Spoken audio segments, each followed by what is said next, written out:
Un saludo a todos los radioescuchas. El día de hoy vamos a empezar o vamos a continuar con esta serie de charlas con temas muy interesantes referentes a la tanatología. Charlas de tanatología. Y bueno, pues me presento de momento.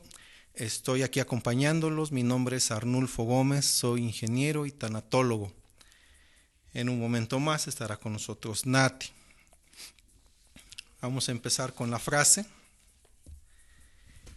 Quienes creen que disponen de mucho tiempo, solo se preparan en el momento de la muerte.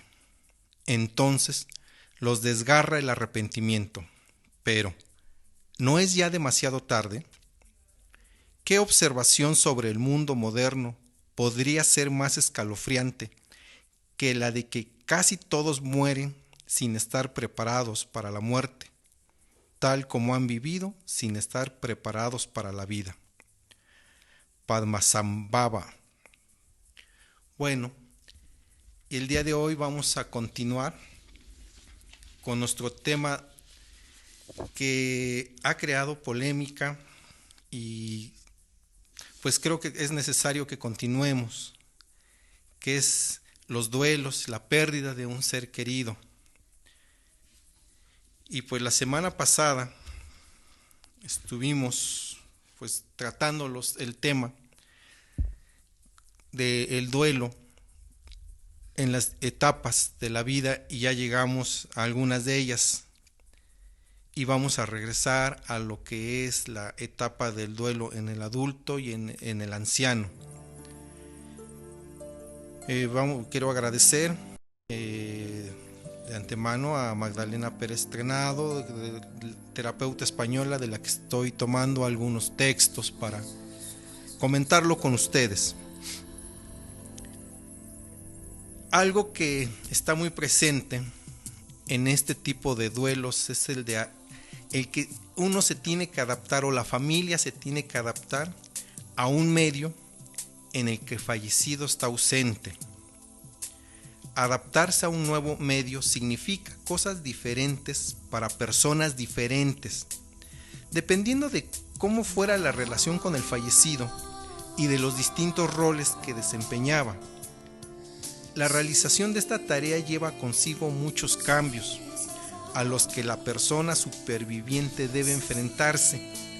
Cambios en actividades cotidianas, en horarios, tal vez en el nivel económico, pero sobre todo, cambio en los roles que a partir de ahora deberá desempeñar. Los roles pueden ser instrumentales o también conocidos como orientados a la tarea. Por ejemplo, ser el cabeza de familia, o expresivos, aquellos con funciones emocionales. Mientras que los papeles instrumentales serán más difíciles de ocupar a un nivel práctico, los expresivos serán vitales para mantener el equilibrio familiar, y su pérdida puede llevar fácilmente a la desorganización y al desarrollo de conductas desadaptativas. En el reparto de roles entre los miembros de la familia, ya sea la familia de origen o la nuclear, ha de asumirse el papel, pero importante, no la identidad del fallecido. La reorganización del sistema familiar, del núcleo donde sucedió la pérdida, dependerá del momento del ciclo vital en el que se encuentre la familia o el núcleo. La respuesta a la pérdida no suele ser la misma cuando se trata, por ejemplo, de la muerte de un hijo de corta edad, un bebé, que ya estuvimos platicando algo sobre el tema, o la muerte del papá con familia y que tiene hijos de corta edad. También la muerte de un hijo adolescente cambia demasiado la respuesta. Ahora, si el progenitor tiene hijos adolescentes, ya el panorama cambia. ¿Qué pasa cuando son novios y muere el futuro cónyuge? También la respuesta es distinta cuando hay una muerte por aborto, ya sea natural o provocado. Cuando muere el papá y hay hijos que ya están en edad de emanciparse, ya son jóvenes, ya grandes. También cuando muere un joven adulto. Cuando muere la esposa, pero son recién casados o son jóvenes todavía. También consideramos la muerte en familia en etapas últimas de la vida, o sea, la pareja anciana. O la muerte del papá que ya es anciano. Imagínense todos los ciclos de familia que están cuando muere el jerarca, el abuelito o bisabuelito. Cada momento dentro del ciclo vital presenta unas características propias. Cada situación tiene su carga dramática y en cada una hay variables diferentes que pueden complicar el duelo o dificultar su elaboración. Y vamos a ver algunas que ya mencionamos, y entre ellas, pues, ¿qué pasa en la muerte de un niño, de un bebé? Y sabemos que suele ser especialmente dramática. Las muertes prematuras suelen ser las más complicadas de elaborar. ¿Por qué? Porque no se conoció, no se tuvo, no se vio vivo, más que en estudios, en ultrasonidos. Y tras la muerte de un hijo, la relación conyugal se torna particularmente vulnerable. Y pues se ven estadísticas en donde el índice del divorcio es del 80%. El que el fallecido sea un niño dificulta la aceptación. Para los padres supone un vacío y la privación de los sueños y expectativas sobre el niño. Los sueños proyectados se cortan, muere parte de nosotros. Suele ser diferente la elaboración del duelo para padres que han podido acompañar al niño que para padres que no han podido o que no han sabido acompañarlo. De los que no han podido, como en el caso de los bebés que no han nacido. En estos últimos son muy frecuentes intensos sentimientos de culpa e impotencia por no haber atendido suficientemente. Atender al niño en tiempo y calidad durante el espacio de enfermedad ayuda a una elaboración posterior más sana. Los hermanos también sufren una pena prolongada que se agudiza en los aniversarios, en las navidades, en eventos específicos. Además, la rivalidad normal entre hermanos puede contribuir a generar intensos sentimientos de culpa por haber sobrevivido.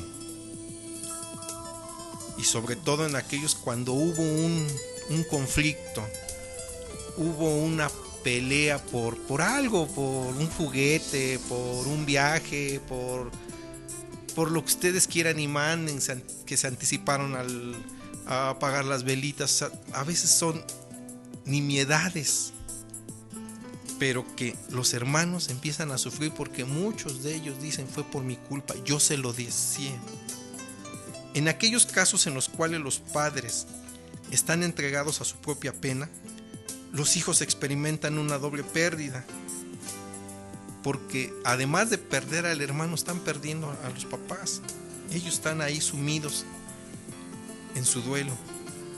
En muchas ocasiones, los padres sobreprotegen a los hijos que les quedan, y después tienen dificultades con las transiciones normativas de la adolescencia y emancipación cuando se tienen que ir. ¿Por qué? Porque estamos temiendo que les pase algo similar a ellos. ¿Cuántos y cuántos casos conocemos? Y tenemos a nuestro alrededor. Es frecuente que la pareja conciba otro hijo para reemplazar al fallecido. Este reemplazo puede ser funcional para los padres, pero disfuncional para el hijo si lo tratan como un sustituto no diferenciado. Eso es muy, muy común, y también, pues, hasta cierto punto de mucho impacto para el hijo, porque está viviendo algo que no es de él. y aparte lo hacen sentir pues situaciones que él no tiene ni idea. Y más, perdón, si el hermano ya tenía cierta edad, porque entonces lo van a obligar a irse en un camino que él no le pertenece. Ahora, cuando la muerte es de un joven, la familia se sume en una pena persistente y perturbadora. Una sensación de cruel injusticia puede hacer que los padres y hermanos, invadidos por sentimientos de pérdida y dolor, dejen de luchar por alcanzar sus propias metas, observándose con frecuencia síntomas depresivos en uno o más miembros de la familia o del núcleo. En caso de que el joven fallecido hubiera dejado el hogar a causa de relaciones familiares conflictivas, el duelo se complica con lo irresuelto del vínculo. Sí, imagínense, se salió de la casa por una pelea con el padre, con el hermano, con la madre, hasta con un familiar cercano, o por algo que estuvo fuera de su alcance. Y ahora recordemos que los adolescentes, los jóvenes, pues están intentando entrar a un círculo de adultos, todavía con los salientes sentimientos de un niño de la infancia. Entonces se encuentra en ese conflicto. Y si fallece, imagínense el impacto a los que quedan, ya sea si supieron dónde está o si no saben qué fue de él. Ahora, la muerte de uno de los cónyuges en pareja joven suele ser muy traumática. El viudo o la viuda no solo tiene que afrontar la pérdida de su pareja y, en ocasiones, la de su estatus social, desafortunadamente, sino que a menudo el resto de la familia o del núcleo espera que inicie rápidamente una nueva relación, negando la importancia de la experiencia de la muerte a causa del dolor que les provoca. Con mucha frecuencia las relaciones con los suegros se complican porque no ha habido tiempo suficiente para consolidarlas, pues era un matrimonio reciente, y por la inexistencia de nietos que fortalezcan los vínculos. En definitiva, la viudez prematura es una experiencia para la que se carece de preparación emocional y de los apoyos sociales indispensables. Otro caso especial de los que ya mencionamos es la muerte de un progenitor en familia con niños de corta edad. En primer lugar, hay que ayudar al adulto que queda con ellos, pues si no expresa sus sentimientos, los hijos tampoco lo harán. Y se favorecerá que compartan los sentimientos y vivencias en torno a la pérdida. Es importante hablar con los hijos, explicarles la verdad de forma sencilla y adecuada a su edad y no dejarlos solos. Resulta conveniente que vayan al funeral y al entierro. Y es que estamos acostumbrados a apartar a los niños de este tipo de situaciones. Y algunas veces ni siquiera les explicamos lo que está sucediendo. Nos da miedo, nos asusta decirles qué pasó. Lo que debemos de saber es que los niños son sumamente sensibles al estado de ánimo de su núcleo. Y aunque ustedes no lo crean, ellos saben que algo está pasando. Se imaginan cosas y sacan sus propias conclusiones, que pueden ser muy angustiosas. Por ejemplo, que su ser querido los ha abandonado o que su mal comportamiento es el causante de la enfermedad. Imagínense. Entonces, ¿cuántos casos no conocemos, verdad, Nati, de padres que quedan solos? Y los niños, estamos hablando de esto, de los duelos. Estoy haciendo como que un pequeño resumen. Buenas noches, Nati. Buenas noches a todos. Entonces, pues, estoy comentándole aquí a nuestros amigos, pues, el duelo en las etapas como un resumen, y ahorita pues estamos llegando a este punto crucial donde a todos nos da miedo decirle a los niños qué está sucediendo.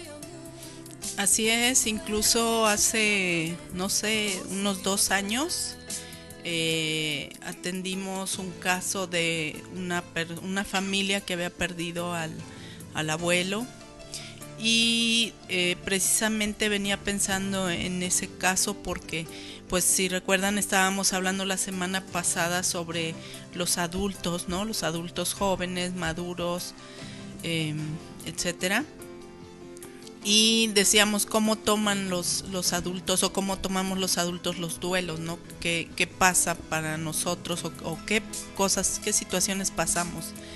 Entonces, ligando ese caso con ese tema, con lo que ahorita comenta sobre los niños, recordaba yo hace rato cómo esta persona, que era un adulto joven de unos 25, no, yo creo que es que era tragaños, pero yo creo que tendría como unos 30 y se le veían como 25, pero él me hacía una pregunta en esa ocasión de cómo decirle a los niños que su abuelo se había ido.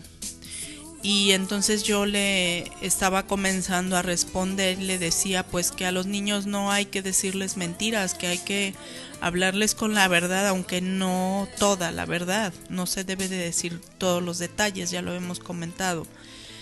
Y él me contestó, pues entonces yo pienso que les tenemos que decir que su abuelo se fue al cielo con papá Dios, y cómo se van los hombres buenos. Y yo le aclaré que todos somos amados de Dios. Dios nos ama a todos y todos tenemos derecho a estar con Él.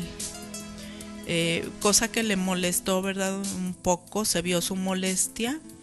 Y enseguida me hizo una pregunta, me dijo: ¿usted cree que si le regalamos un perrito a los niños de la casa, a los nietos, con eso ya estén bien? Y bueno, pues es realmente para mí una pregunta molesta, pero bueno, también tengo que considerar que las personas no saben el alcance de las cosas, ¿verdad? Entonces, claro que no es recomendable regalarle a los niños un perrito. Lo que yo en esa ocasión le respondí fue que no estaba de acuerdo, que yo personalmente no estaba de acuerdo como tanatóloga, porque pues a la larga el niño a lo mejor lo iba a interpretar, o los niños lo iban a interpretar como, pues a cambio de tu pérdida te estamos regalando un perrito, ¿verdad? Entonces yo le manifesté mi opinión en contra, pero me parece que él se quedó con la misma idea y pensó que eso era lo mejor. Entonces creo que el comprar cosas para tratar de llenar un vacío que se siente, y que más bien quien está sintiendo ese vacío es el adulto, por lo tanto no puede transmitir una idea sana de lo que es la trascendencia, pues no es buena idea. Definitivamente, ¿no? Ya a la larga pues somos adultos que pensamos que tenemos que ir a comprarnos algo cada vez que estemos tristes, que hayamos tenido una pérdida o estemos deprimidos, ¿no? Y de ahí salen comerciales conocidos de ciertos lugares de venta, ¿no? De que si estás deprimida, pues ve y cómprate un vestido, ¿no? O lo mejor cuando estás deprimida, pues es comprarte ropa, ¿sí? Entonces no va por ahí la solución a todo este tipo de problemas. Ok, bueno, pues vamos a pasar a leer algunos saludos. Agradecemos a la señora Luisa María Ruiz, que desde Colombia nos está escuchando, nos está viendo. Gracias y saludos a Colombia. Alberto Rivera nos manda saludos, que no nos dice de dónde nos está escuchando, pero que es un excelente programa. Muchas gracias. Federico Santini nos ve desde el DF y hace una pregunta que dice: ¿qué hacer para estar preparados para morir? Hay muchas cosas que podemos hacer, muchas cosas, y qué pregunta tan interesante y tan importante. generalmente cuando estamos dando los diplomados, yo les pongo un ejemplo a los participantes y les digo que los seres humanos o los mexicanos principalmente, no sé, bueno, pues hablo de los mexicanos porque es a los que conozco, ¿no? Vamos a esto que le llamamos el último viaje, como cuando vamos de vacaciones. Es decir, les menciono esto a los participantes.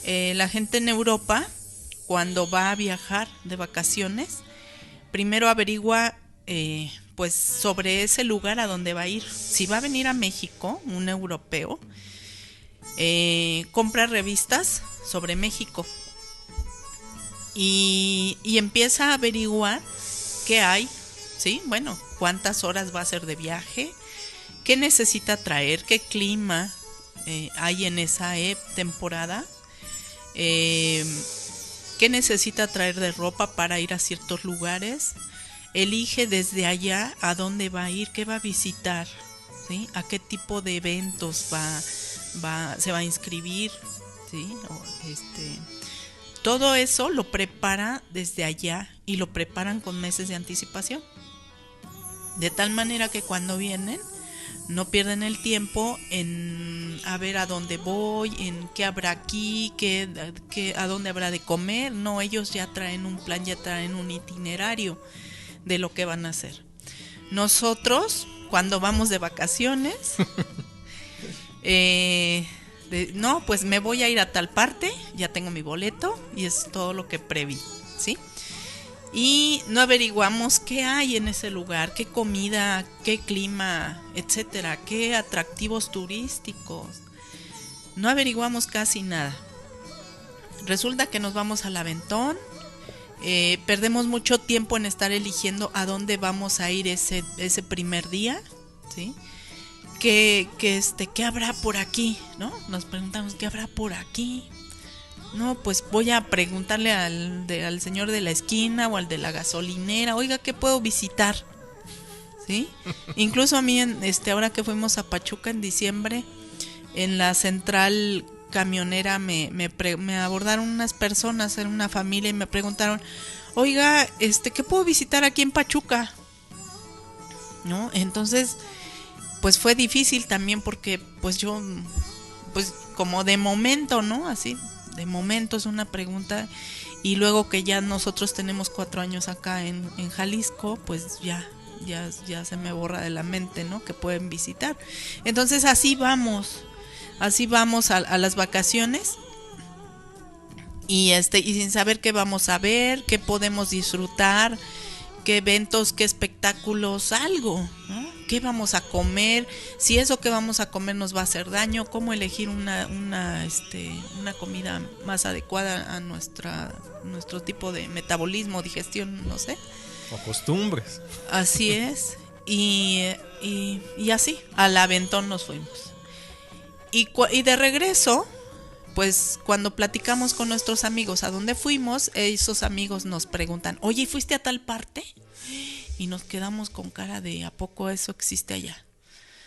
Y visitaste tal otra cosa, y mira, de allá, por ejemplo, de Tulancingo, ¿no? En Tulancingo nació el santo, ¿no? Y ahí tienes un monumento, en Tulancingo, Hidalgo.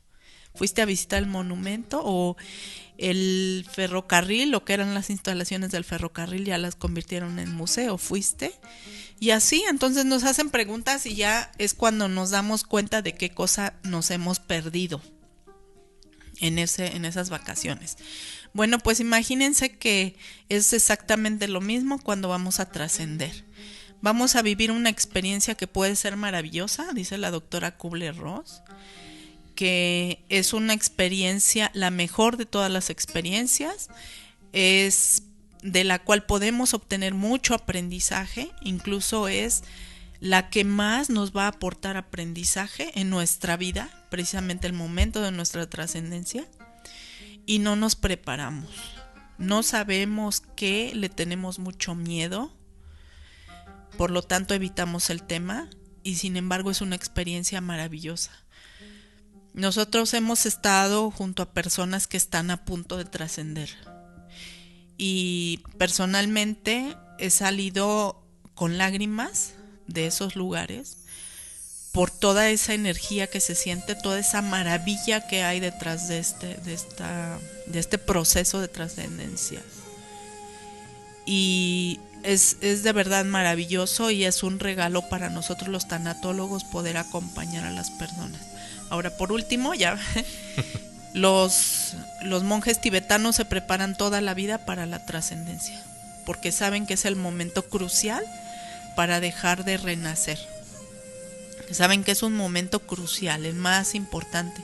Y desde pequeñitos, desde no sé, como los 6 años, se están preparando para trascender. Nosotros evitamos el tema, hasta que estamos ahí en el momento de agonía y se nos está haciendo bolas este tema. Ok. También tenemos aquí a Rigoberto Gómez. Saludos a todos. Nos está mirando en San Luis Potosí. Alfredo Flores nos dice que nos vio en Facebook y que no sabe dónde puede ver el programa. Está en Colombia. Yo creo que pues vamos a investigar para mandarle la dirección. De todas maneras yo les recuerdo, es www.guanatosfm, guanatos con z, fm.net, que como bueno, es un dato que estamos dando ahorita aquí al aire. Ajá, y que hay que escribirlo entonces Sí. en el Face. Sí, hay que escribirlo en el Facebook. Bueno, muchas gracias por la observación. Luis Fernando Pérez desde Tlacotalpan, Veracruz. Saludos. Saludos. Fabiola García nos ve en Zapopan. Dice que dónde puede asistir a nuestro grupo y que quiere que se hable del tema de la sobreprotección a los hijos. Sí, claro. Bueno, pues ella nos puede llamar si gusta al 1814-7575, porque ya estamos próximos a abrir el diplomado que ya veníamos comentado y en el cual vamos a dar el 28% de beca. Entonces, Fabiola dijiste, ¿verdad? Sí, Fabiola García, para la fecha es el 13 de febrero. 13 de febrero. Háblenos y aprovechen la beca. Y otro saludo más, Luis González desde el DF. Saludos. Y bueno, pues está muy interesante el tema. Y yo creo que hoy ni siquiera vamos a ir al corte, porque vamos a continuar ahorita ya porque hay mucho que comentar, hay bastantes cosas que decir y es un tema que incluso pues estamos viendo que tiene más y más todavía. Siempre. El tema de la tanatología es muy amplio porque se obtiene información de muchos lados, de muchas ciencias, de la antropología, la psicología, la medicina.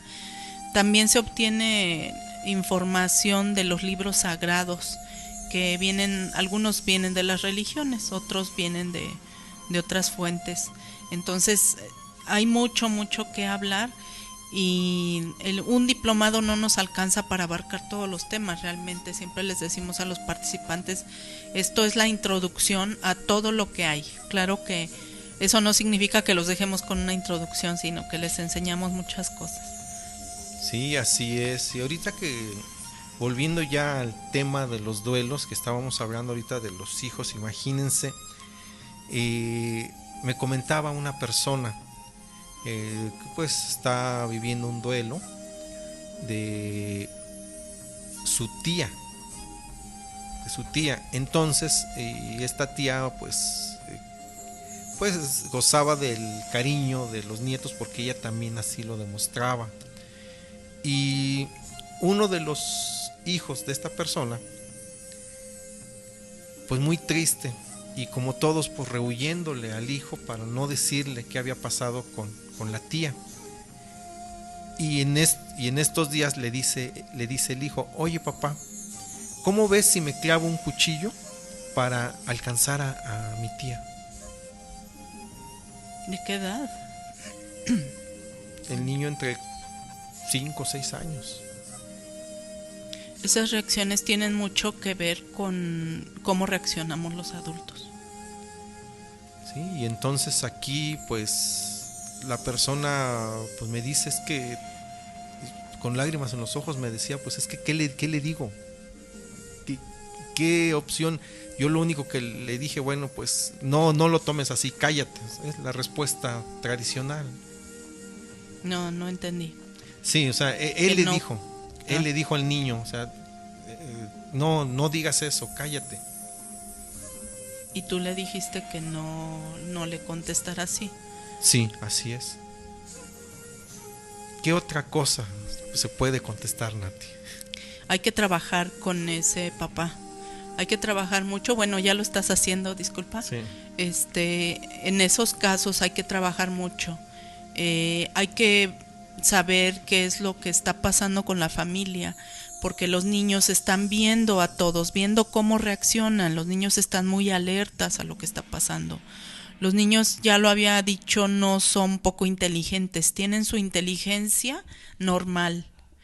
Muchas veces lo que les hace falta, bueno, nosotros creemos, es lenguaje para poder usar muchas palabras. Pero entienden las palabras y entienden los tonos de voz y comprenden muy bien las emociones, nuestras emociones. Entonces probablemente el niño está tratando de hacer eso para satisfacer alguna necesidad de alguien de ellos, de algún adulto. Entonces, pues también quiero mencionar que los adultos somos los que ahorita estamos transmitiendo el miedo a la muerte, ¿sí? O sea, estábamos hablando la semana pasada de cómo tomamos los adultos las pérdidas. Y tenemos que hablar de esto, de que los adultos somos los que estamos transmitiendo el miedo, así como los que ahora son ancianos nos transmitieron a nosotros ese miedo. Entonces creo que tenemos que tomar decisiones importantes a partir de ahora, en el sentido de que debemos de transmitir ideas más sanas sobre la trascendencia. Por eso nuestra insistencia en decirles a ustedes que la muerte no existe, que se llama proceso de trascendencia, ¿sí? Y por lo tanto no estamos haciendo nada más un cambio de nombre y ya no es un cambio de nombre, es un cambio de percepción de las cosas y es obtener información de lo que realmente sucede, ¿sí? Eso es lo que estamos haciendo, darles información que ustedes pueden encontrar en muchos lados también, porque nosotros consultamos libros, vemos películas que muchas veces las personas al salir del cine las tachan de, ¿cómo se dice? Fantasiosas. Como fantasiosas, pero ¿cómo les llaman ese tipo de películas? Como de, a ver, mientras llega la idea, las personas creen que es pura fantasía, ¿no? Pero por ejemplo, películas como Los Cruz, ¿sí? Esa película de caricaturas dirigida a niños que también las vemos los adultos, nos están dando una información, nos está diciendo, sigue la luz. O sea, ahí está la información. Y que no la sigas cuando ya te vayas, que la sigas aquí, en este momento, ¿sí? Entonces nosotros vemos la película porque acompañamos a nuestros hijos, a nuestros nietos a verla, y luego ya seguimos con la vida como cavernícolas, disculpen, pero bueno, como estoy hablando de esta película, vean cómo nos están mostrando cómo estamos viviendo nosotros como cavernícolas en una cueva, que no queremos saber que hay otra cosa. Y bueno, nos está hablando de la luz y de que la luz está ahí, o sea, fuerita de nuestra cueva. No tenemos que esperar a atravesar el túnel cuando trascendamos para ver esa luz y guiarnos por ella. Lo podemos hacer desde ahora.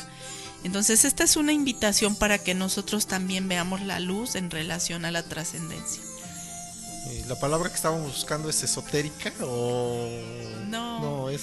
Ay, es que no recuerdo. No. Bueno, vamos a seguir buscando la palabra. Sí, es una clasificación de las películas. No recuerdo. Bueno, en fin, entonces pues los adultos estamos viviendo las trascendencias de esta manera, como nos enseñaron a vivirlas. Y nosotros estamos transmitiendo miedo a los niños. Y ya no, muchas veces ya no es miedo, muchas veces es terror. ¿Y por qué terror? Porque también el ser humano inventó la trascendencia con exceso de dolor, las mutilaciones, ¿no? Las guerras, donde yo ya había mencionado, se hace que trasciendan niños, mujeres, civiles, ¿sí? Todo esto donde se imprime excesivo dolor durante la trascendencia fue invención del ser humano, y no fue invención de los niños ni de los adolescentes, y creo que de los ancianos tampoco, sino fue invención de los adultos. Entonces lo que quiero hacer es énfasis en que nosotros los adultos tenemos mucho que hacer en relación a mejorar nuestros estilos de vida, porque también eso tiene que ver aquí, nuestros estilos de vida y nuestros pensamientos en relación a la trascendencia. Cómo lo pensamos, cómo lo sentimos es igual a lo que pensamos, a lo que transmitimos a nuestros hijos para que piensen y sientan. Sí, incluso la semana pasada tuvimos la visita de un pastor cristiano. Este programa, quiero aclarar, no es religioso, de ninguna religión. Sin embargo, en nuestro diplomado de tanatología tuvimos la visita del pastor porque queríamos conocer su opinión sobre la eutanasia, y él mencionó una frase que iba más o menos así: si no tienes certeza y esperanza sobre la muerte, no puedes tener certeza y esperanza sobre la vida. Me impactó mucho esa frase, por lo cual le pregunté que quién era el autor de esa frase, y él me respondió esto: yo no lo sé. De pronto llegan a mí esas ideas que seguramente no son mías, son de Dios, vienen del Creador. No mencionó a Dios, me lo mencionó como el Creador. Me dijo, seguramente vienen del Creador, porque muchas veces cuando yo estoy predicando, vienen a mí las ideas y las voy diciendo, y yo soy un instrumento. Entonces imagínense, ¿sí? Si no tenemos certeza y esperanza sobre la muerte, ¿qué significa? Que tenemos que tener certezas, que nos tenemos que informar más de que hay más allá. Tenemos que tener que averiguar, como si fuéramos a ese último viaje, ¿sí? Del cual estábamos poniendo el ejemplo, ¿qué hay allá? Y eso que nos dicen, nos dijeron hace mucho tiempo, y nosotros repetimos, de que nadie ha regresado de la muerte para decirnos cómo es falso. Sí han regresado de la muerte, y porque no es muerte, por eso han regresado, porque es trascendencia. Hay libros que hablan sobre los casos, se llaman, experiencias de casi muerte. Hay muchos libros, y los autores de esos libros han sido médicos, psiquiatras, pues principalmente psicólogos, mediums. Pero miren, en México está muy satanizado eso de los mediums. Existen mediums muy famosos, muy buenos en su trabajo, que han escrito libros que están en Estados Unidos o vivieron en Estados Unidos, pero también existen mediums en México que hacen su trabajo con toda la ética profesional, ¿sí? Entonces, yo sé que en México pues hay mucho charlatán, entiendo esa parte, pero también hay muchas personas que hacen su trabajo como lo deben de hacer. Entonces podemos tener mucha información de muchos lugares, nada más hay que checar de dónde viene, ¿sí? Pero de ahí podemos saber que realmente la trascendencia existe. Ahora, hay un autor, el más importante de todos, que es Jesús. Jesús dijo que vino a vencer la muerte, que venció la muerte, que nos mostró cómo él trascendió y sigue existiendo, ¿sí? Lo que me gusta mucho de los cristianos es que ellos lo tratan como un ser que existe, no un ser muerto, sino como un ser que existe y les da guía y está siempre con nosotros, ¿sí? Entonces, ¿por qué no creer de él lo que es? Pues es un tema, como lo comentamos, lo hemos estado comentando, que puede crear mucha polémica, pero pues la invitación está abierta. Lean, investiguen, no le tengan miedo al tema, porque principalmente eso es lo que nos hace dar evasivas, y nos provoca ese miedo que nos hace errar en nuestras respuestas y nos lleva a sufrimientos, porque eso es lo que nosotros hemos visto, que cuánto sufrimiento tienen las muertes, las personas, que se están dirigiendo a su trascendencia, a su muerte, y cuánto se alarga la agonía por ese miedo a lo desconocido. Y cuando ya están entrando en la última fase, entonces cuando ven la verdad, pero resulta que porque como todos los que lo estamos rodeando tenemos miedo, le decimos no, cállate, no estás viendo algo más allá, no estás disfrutando este paso maravilloso. Entonces ¿qué es lo que hace el que está agonizando? Pues se queda callado, ya no nos va a platicar lo que está viendo, lo que está escuchando, ya no nos va a dar información de lo que hay del otro lado. Y bueno, pues esto también trae a colación algo que posiblemente, más bien lo vamos a tratar en unos temas más adelante, que esta idea del miedo, nuestras antiguas civilizaciones, incluyendo aquí la de nosotros, la mexicana, no le tenían miedo a la muerte, o sea, a la trascendencia. Qué curioso, porque vienen los españoles y a partir de ahí le tememos a la muerte, cuando civilizaciones como la de nosotros aquí, los mexicanos o mesoamericanos, que en ese entonces pues estábamos catalogados de otra forma, los mismos europeos, lo vemos aún todavía reciente en las tribus africanas, en las de Oceanía, no le tienen miedo, o sea, es otro concepto diferente. Y no se diga si hablamos de la palabra chamán. También se piensa que son charlatanes. Sí. Cuando los chamanes en la antigüedad eran los que estaban al pendiente del cuidado de toda la gente, toda la población de la tribu, y eran los que hacían el trabajo de entrega del espíritu cuando trascendía.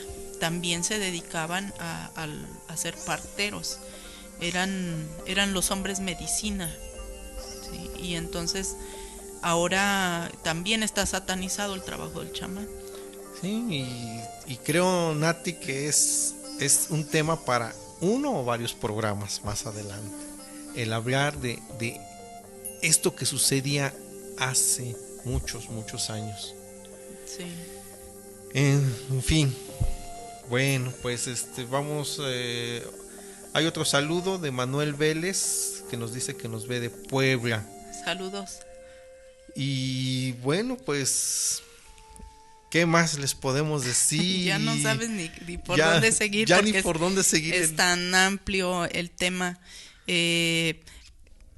Pues puedo ilustrar con un caso un poco, también refiriéndome a una persona adulta, bueno, dos personas adultas y la trascendencia de un niño, y mencionando también los miedos, ¿no?, que presentó ella, o más bien los dos. Estoy trabajando con ella actualmente en consulta tanatológica y pues ha tenido un avance muy rápido. Es un caso que yo ya les había comentado cuando hablé de la bomba de emociones. Ella pues prácticamente dentro del consultorio explotó esa bomba de emociones. Afortunadamente explotó y afortunadamente tuve las herramientas para apoyarla. Créanme que nosotros no somos magos y no nos sentimos súper fregones cuando trabajamos, sabemos nuestras limitaciones y sabemos las consecuencias que tendría nuestro trabajo si lo hacemos de manera incorrecta. La estuve apoyando y tiene poco eso, ha de tener 2 semanas, 3, y en esta sesión yo la veo con un poco más de alegría, menos ya menos deprimida, ya con menos dolores corporales, porque también el duelo nos genera mucho dolor en el cuerpo. Cuando no lo podemos hablar, todo eso se tiene que manifestar de alguna manera. Entonces, ¿cómo se manifiesta? Pues con el cuerpo, con dolores corporales y después con enfermedades. Entonces, ella ha tenido un restablecimiento que, trabajando todas las partes, es decir, sin brincárselas, pues tiene una mejoría bastante amplia. Y el día de hoy me comentó que se encontró con una mujer que perdió a un hijo hace 2 años y que esa mujer le preguntó: ¿tú qué hiciste o qué estás haciendo? ¿Cómo te sientes? ¿Qué estás haciendo? Le dijo: porque mira, yo me costó, a mí, perdón, me costó mucho trabajo pasar como el primer paso del proceso de duelo. Me recomendaron que fuera a psicoterapia y me recomendaron que fuera con el tanatólogo y no fui. Y me empecé a sentir mejor al año de que eso había ocurrido. Perdón, no tiene 2 años que trascendió ese joven, tiene 7 años. Y le dijo, ahora que cumplió 7 años, que murió, así lo dijo, ya no lloré tanto en el aniversario de su muerte. Entonces, observen también cómo son discursos diferentes, ¿sí? Como una persona habla de mucho dolor y la otra habla ya de un dolor que ha disminuido bastante, ¿sí? Bastante, y la trascendencia de su hijo hoy es de 3 meses.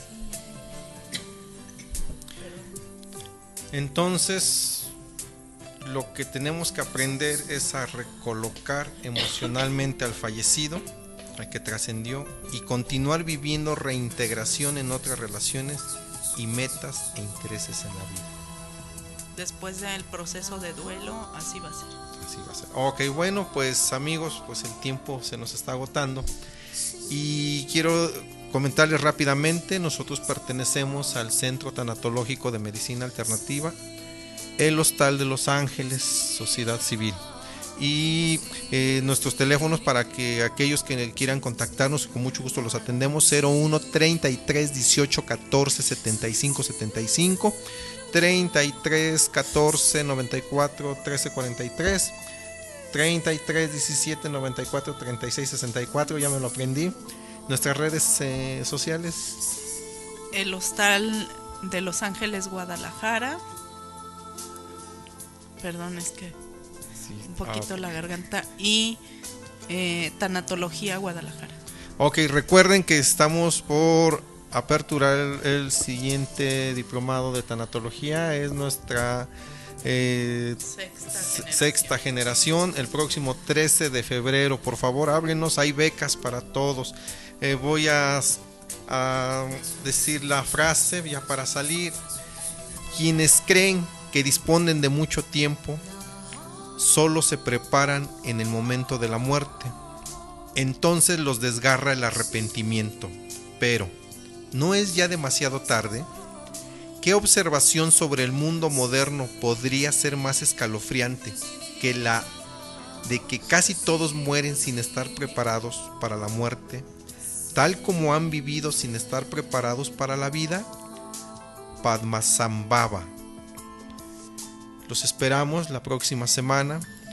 El miércoles, recuerden, horario de México, de la Ciudad de México, de 7 a 8 de la noche. Nos despedimos, sus amigos. Hasta luego. Nati y Arnulfo. Los esperamos la siguiente semana. Hasta luego.